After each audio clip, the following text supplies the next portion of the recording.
Today we're here with a fan, going to talk about the Elms College volleyball season. So can you say your name, please? Hey guys, I'm Zach, and I like volleyball. So Zach's also been going to Elms for the past 4 years now. Can you talk a little bit about your YouTube channel as well, and what you're about? Yeah, so John mentioned I have a YouTube channel. I do food reviews and drink reviews, essentially just a review channel. And so, yeah, that's what my channel is all about. You could follow me through Zachary Denoto on, that's my username for YouTube. Yeah, definitely check out his channel. Give him a like, maybe a subscribe if you're more than down to. But I'm just here to ask you a few questions today. So when you start watching volleyball, So I never actually watched volleyball until my freshman year of college here.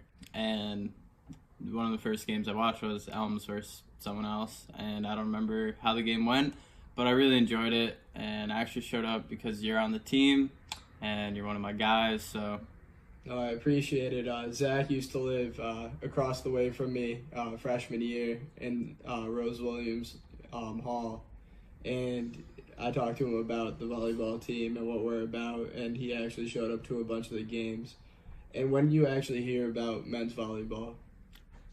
through you again 4 years ago, like I heard it, you were just talking about it, how you were amped about it and how good the team was looking. And so I decided to check it out, and the team's really good. They're pretty entertaining. Never did I think I'd be watching volleyball, but here I am enjoying the games as they go on. And do you understand the rules now for the game a lot better since you've been watching? Absolutely. Like when I first started watching, it was just so foreign to me. I was so confused by all these calls. Now I'm a bit more familiar, and I think there's just maybe a few things I'm still not quite clear on, but we could talk about that later. Of course. And how do you think the season went with the 28-5 record going into the end of the season, really finishing things up, not really getting to our goal of going to the NCAAs by not getting the at-large bid and losing the conference finals? Well, either way, I think you guys did great. Like you said yourself, 28-5. That's an incredible score, like to be able to achieve by the end of your season. So, yeah, maybe you didn't reach the goal of making it to the NCAAs, but it was still like the progression from day one to the end of your season was incredible to see everyone kind of come together and collaborate and just make the best of things. And yeah, like you guys really showed that you wanted it, and it's all good. The other team played really well. It was a battle. That happens. Yeah, for sure. And what has stood out to you over these past few years that you've noticed about the men's volleyball team that they've done differently? The camaraderie for sure. Like people are just very in tune with one another on our volleyball team, and it sounds so cliche, but to say it's like a family would be like a perfect way to describe it.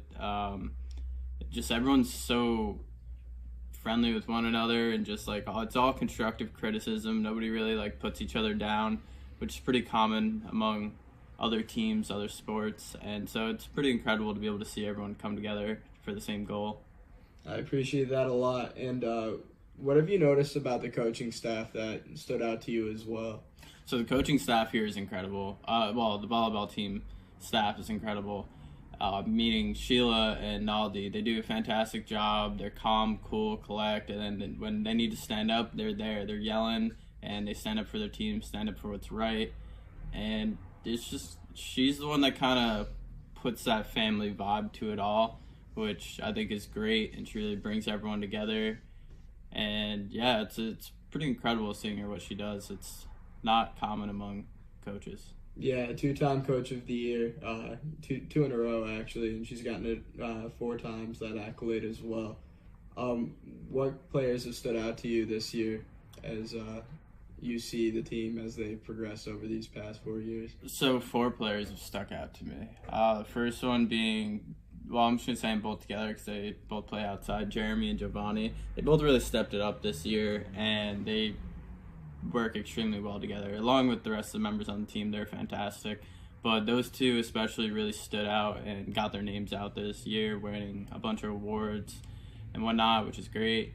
And then Carlos and John are the setters for the team. They both stood out this year. They just were on point, same goals, weren't fighting. They had the same position, they switch off, and yet they weren't fighting. They were just working together for that same goal, which is awesome.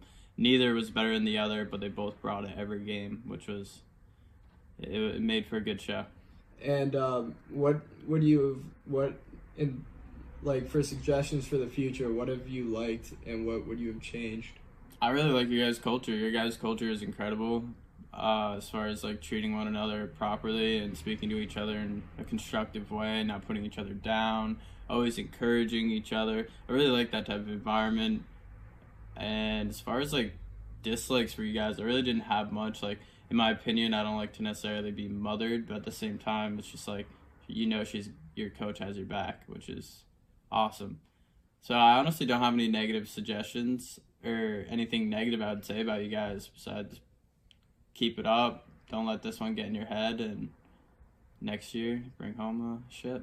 Thank you, Zach, for coming in today. Again, go like and subscribe Zach's channel. I appreciate it. Leave a like on this. Drop a comment about what we should do for our next video. And thank you again, Zach, for coming today. Anytime.